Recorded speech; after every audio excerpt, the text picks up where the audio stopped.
The 3D World game style is very distinct from the other 4 styles in Mario Maker 2. We already talked about my problems with this style in the last Mario Maker 2 video, however, it's not all downsides. In order to stand out, 3D World was given several exclusive items that do not appear in the other 4. As expected, some are better than others, so today we're going to be ranking all 3D World exclusive items from the worst to the best. This will be ranked based on how generally useful they are for making levels, so the more useful, the better. Now, my count for 3D World exclusive items came out to 34, however, what qualifies for the list can be a bit ambiguous. Some people may have a higher or lower amount, depending on how you count certain objects. For example, despite bonsai bills in 3D World acting quite different from bonsai bills in the other 4 styles, they will not qualify for this list, since they are technically the same item. Fire Bros and Red POW boxes will, however, count for this list, since they are completely separate from Hammer Bros and POWs. I think most people can agree with this, but if you don't, cry about it. Anyways, if you enjoyed this video, make sure to leave a like and subscribe to the channel. At 100k, I'll be ranking every moon in Mario Odyssey, and let's jump right into ranking all 34 3D World exclusive items in Super Mario Maker 2.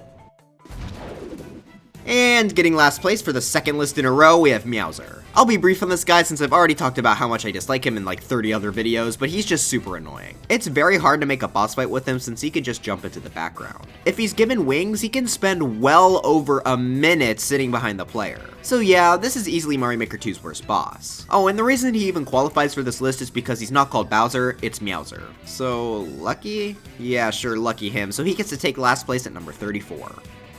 Charvarg is the most annoying name to type out of any item in the game. Seriously, who came up with this spelling? Anyway, he's here for a very similar reason to Meowser. He's just far too chaotic to work with. If you didn't know, he'll basically be able to jump in and out of lava to attack the player. This means it can't be contained in any way, which I'm sure you all can guess is not really a good thing. Charvargs are also massive, so you can really only put down one at a time. I'm trying to think if there's any great uses I've seen with this guy, and I can't even think of a single one. Even Meowser was used decently in the game's story mode. Then why is it above Meowser, you may be asking? Well, it's because pretty much no one uses Charvarg, and he's much less annoying to defeat, considering it'll die from one hit with a star, so if a level is requiring you to kill it, it'll likely be very easy. So for also being incredibly annoying and practically useless, Charvarg will take number 33. Speaking of useless, Hop Chops may be the single most useless item in the game. I wouldn't be surprised if the only time you've seen them is in the title screen level. If you jump on its head, it won't be defeated and will rather act like a spring. Yeah, that's pretty much it. Not even little Timmy's like this guy due to how non-threatening it is. I mean, really, it's just a spring that you can die from if you turn your brain off. The 3D World style does have springs, so these guys are just doomed to be forever useless. It's above the last two though because he's not annoying. I don't think I'd even call him a minor inconvenience. So for that, the Hop Chop will take number 32. Okay, so now we're leaving the literally useless items tier and we're getting to some that I think could actually work in levels. Now this item was by far the hardest item to place on the entire list. On the one hand, this is decently useful as an item for levels, but on the other hand, this is an incredibly inferior version to its original in the main 4 styles, to the point where it's almost insulting. That item would have to be the Spike Block. Now let's do a quick death battle between the original and this version. On the one hand, this can be toggled on and off using an on-off switch, and there's even a third variant that retracts its spikes every so often. Alright, that's all the good things. The original Spike, while just being a simple hitbox, is really helpful, as a simple hitbox is a valuable resource to have. Not only that, but it's only one tile big, meaning you could place them in any sort of arrangement you might want. Alternatively, the Spike blocks in the 3D World style are far too big, being 2x2 tiles. This greatly limits its functionality, but that may not even be the worst part. The only way to keep these spikes out permanently on the 3D World version is to use the on-off variant and never place a switch in your level. Now yes, 3D World Spike Block is still quite useful, so place a huge asterisk next to this placing, but just due to how inferior this is to the original, this will take number 31. Peepa's up next, and Peepa, look out! Well, now that Peepa is dead again, I think it's about time for him to come onto the list. When placed down, he'll basically just spin in a small circle, being able to go through any blocks in its path. This guy just works as a simple obstacle. There's not really much depth to him, but there can be some decent uses. I came up with a fun Peepa hunting level back in 2020, which I do come back to every now and again. But really, there's just not much to work with here, giving him number 30. Sting Bees are another enemy that isn't that useful. They'll fly in the air, however they'll stay on the same elevation no matter what. Their mechanics are slightly more unique than the Peepas though, since boos do exist, so the Sting Bee will take number 29. Now we have our first power-up of the video. If there's one thing this style excels at, it's the power-ups. If you're making a level here, they're pretty much the only reason you would. But the worst power-up here is the Red POW box. Basically, it gives you the power of a Red POW block if you jump into a ceiling. You'll get to use it 3 times before it goes away. Now, why is it so low? Well, I mean, red POW blocks are already an item, so you could've just used those. This really doesn't open up many new opportunities. It opens up a few, sure, but not enough to place it above number 28. The other power-up that I think is very underwhelming for this style is of course the Goomba Mask. This will make every enemy stop attacking you. Well, every enemy except Withered Foxy, of course.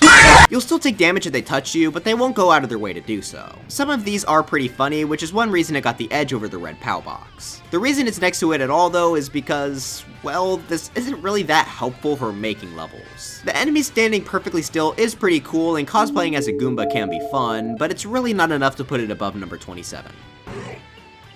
Alright, I think this next set of items is another tier up from the last, starting off with the Fire Bro.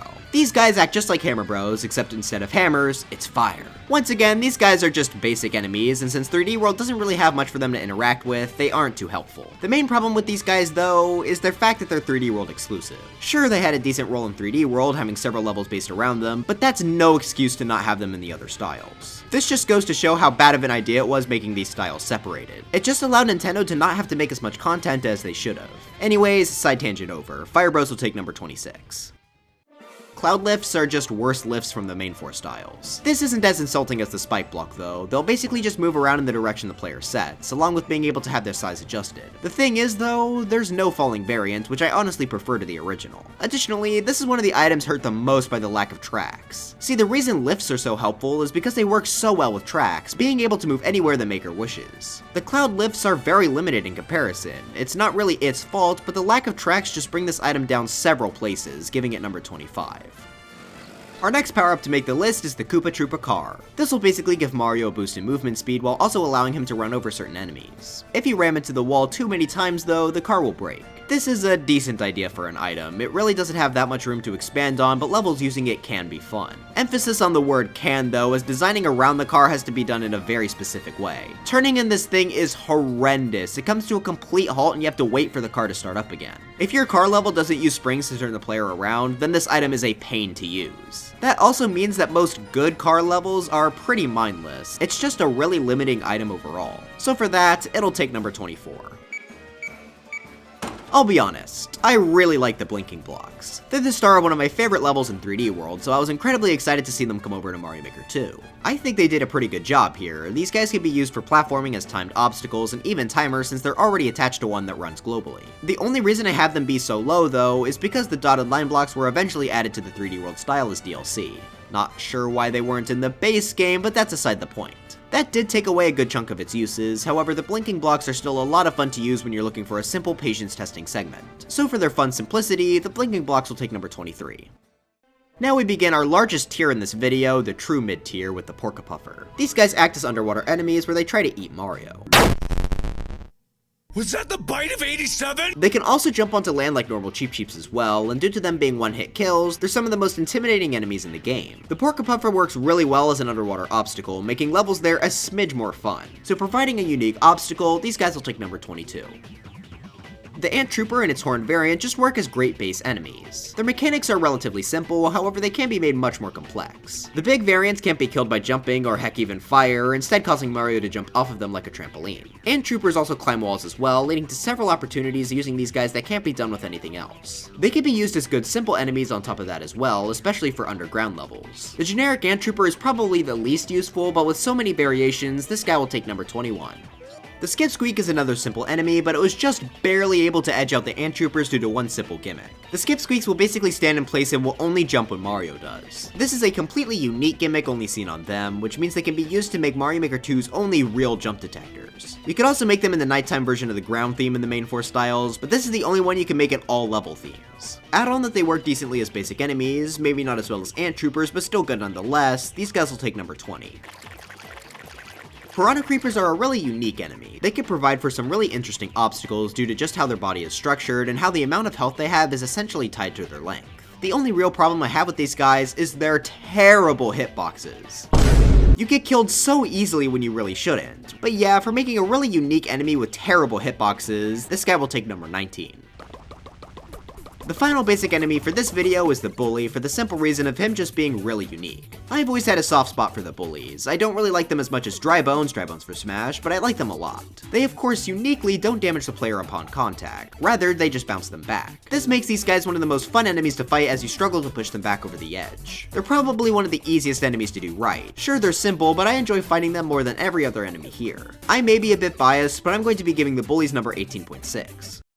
Was that a typo or something? Why did I write 18.6 on here? The crate is an item I really wish was in the other styles. It basically acts as a block that Mario can pick up and move, which would be incredibly helpful, but this is 3D World we're talking about, complex levels isn't really its thing. Even without many complex elements though, crates are still fun to use as little aesthetic pieces and ways to float on liquids. Additionally, you could even put some items in crates. The items you can put in there though are really specific. It's limited to only coins and keys at the moment, which doesn't really make much sense. I don't know why they can't at least put power-ups in there, but whatever, I guess. But still, this is a pretty solid item to have, even if it can't really reach its peak potential in 3D World, giving it number 17.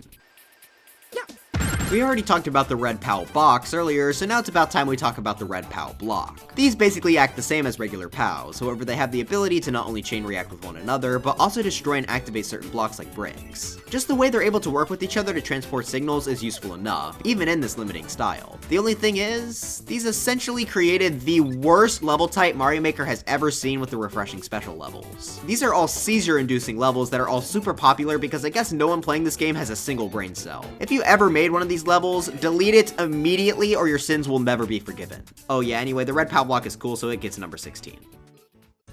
Now we're going to cover two items at the same time to start off the upper end of mid-tier, being the Mushroom Trampoline and the On-Off Trampoline. Why they aren't the same item, I'll never know. These will basically act like the Cloud Lift items, but these will have the properties of springs, allowing Mario or anything else to jump off of them. These are just really helpful for any sort of platforming level, definitely one of the items in the 3D World style I'd like to see in the other styles the most. There's a good amount of customization as well with the length, whether or not it moves, or whether or not it's on or off. So for being just solid elements, the Mushroom Trampoline will take number 15, and the On-Off Trampoline will take number 14. Our final enemy for this video is also this theme's final boss for this video, Pom Pom. I know I've been harsh on her in the past for her teleport ability, not allowing her to be contained, however she's still an important item to keep in the 3D World style to make it at least a little bit more fresh. Her mechanics are a bit complicated, yes, but she's still a good boss all around, giving her 13th. The next item here is fairly forgettable, however I do think it's quite helpful, which is why I decided to place the track block so high. While definitely not a replacement for tracks, it's not really trying to be. It essentially acts as just a moving block that's able to push and move things around. You can even stop it by hitting an on-off switch or make it only activated by standing on it. If this was put in the other four styles, I could see this being decently helpful, especially since the tracks on it wouldn't be visible. It's just kind of hard to tap into its full potential in this style, but it's still a decent platforming tool. So for having a lot of potential, this will take number 12. And now we've reached our high tier with another DLC headpiece, the Cannon Box. This will let you shoot out a cannonball, which can obviously hurt enemies and activate certain blocks. However, pretty much all of this can also be done by the Boomerang Flower, so this will take a hit for that. It's still a pretty decent item to use though, giving it number 11. Oh, and it makes the player look like the imposter from the mud. Alright, I'm prepared to get a ton of comments talking about this choice, but honestly, I really like the trees. Yes, they don't have that many uses, all you can really do with them is let the player climb up them and also hide coins and power-ups, but I think they have one thing that really makes them stand out. These are basically the only items in this entire style that will help make your levels look good aesthetically. I just really like how most of these look. They add so much to the levels they're placed in, even if they don't do much. With the lack of useful semi-solids, the trees are incredibly important to making a complete feeling level. I really wish trees were in the other styles as well, but if any style needed them, it was definitely the 3D World one. So for being the only real aesthetic item, this will take 10th place.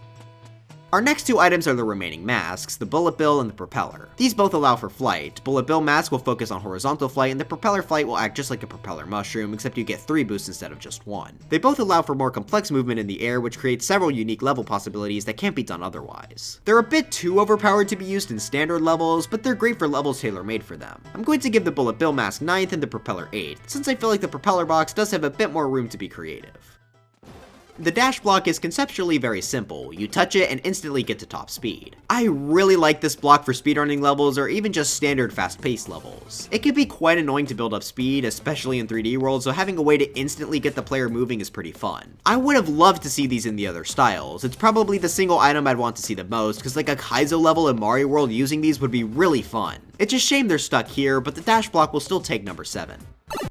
The clear pipe is probably the most iconic, non-power-up exclusive item. I'm honestly surprised by just how much customization these allow for. Not only do they let you make pretty much any size pipe you want, but you can even combine multiple together. These are incredibly helpful for transporting items in this style. While you could use other methods, this is certainly the most efficient. And you can move pretty much anything that can fit. Enemies, power-ups, My mom! they can all fit. So for being a good transportation item, the clear pipe will end off our high tier at number 6. And now onto our top tier, the top 5. Starting off, we have an easy one, the warp block. These act as doors that you can only go into once, which is incredibly helpful. They can even be locked with keys as well, so these are a good option for pretty much any level type. Sure, you could just use doors, but these are nice to have, giving them number 5.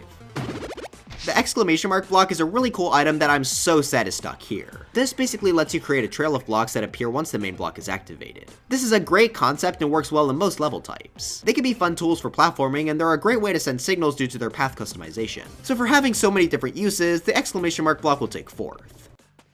And now we have one final battle for this top 3. This is between the 3 main 3D World exclusive power-ups, the Super Bell, the Super Hammer, and the Boomerang Flower. Power-ups are usually some of the best items to add in, as expanding on Mario's moveset allows for much more customization than most other items ever could. I think the worst of the 3 is the Boomerang Flower. Like I said before, it and the Cannon Box are pretty similar, whereas the other 2 don't really have anything like them. I do still enjoy the Boomerang Flower though, heck I made a whole level based around them, but of the 3, they're definitely the weakest, giving them 3rd place. As for which of the final 2 are better, it's a little less clear cut. The Super Bell turns Mario into a cat and allows him to claw at enemies, climb walls, and even dive. The Super Hammer turns Mario into Builder Mario, giving him a hammer to break blocks in your enemies' skulls, along with being able to create 5 crates. Both power-ups give you a wide range of abilities that are a lot of fun to toy around with. But I think I'm going to have to give the edge to Cat Mario. While the Super Hammer gives you a ton of abilities, it might just be a bit too much. Levels based on this thing can be incredible, but putting a hammer as just a power-up for a standard level doesn't quite work as well as the Super Bell. The Super Bell works great in both settings. It's pretty strong but easy to limit as well. Both are fantastic power-ups, but I do think the cat suit is a smidge better. Plus the hammer's hitbox is hot garbage, I mean look at this thing. Bruh. So the hammer suit will be our runner-up and take number 2, and the cat suit will take 1st place as the best 3D World exclusive item in Super Mario Maker 2. But anyways, that's it for this video. Do you all despise trees? Then what's wrong with you?